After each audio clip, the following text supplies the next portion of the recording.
Scorpio, I'm Ellie Rose with PsychicFuture.com and this is your horoscope from the 23rd to the 29th of April. So, hopefully you're still with us after last week. We had a lot of huge shifts going on in the planets and some of them were short term, some of them were long term. If you're interested in the long term shifts, then check out my video about Taurus season and Chiron into Aries, because that will give you a little bit more info about the longer term stuff going on. Short term, we've got a very different kind of week this week, luckily, and basically what we've got going on is Venus is moving into Gemini and we've got a full moon at the end of the week.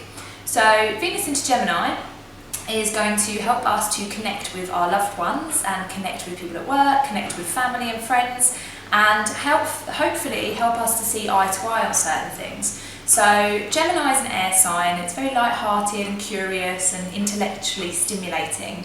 So what you might find is that all of a sudden you want to meet up with a friend and have a chat, you want to get clear on some relationship issues that might have been niggling you in the past, and you want to kind of just start to connect with people on a mental level.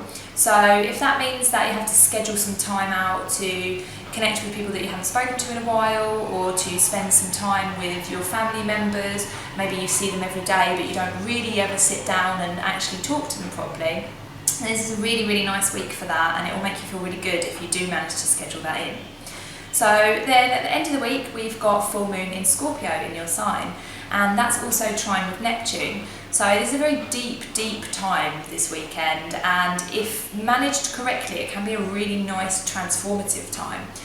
It can make us feel a little bit over emotional, so if you do feel like your emotions are kind of coming to the surface too much, then try and explore why that is and try and see where they're coming from. Is there something that maybe you're not admitting to yourself, or is there something that you've kind of just put to the back of your mind because you don't have time at the moment, because work and family and everything else is taking kind of precedence in the front of your mind?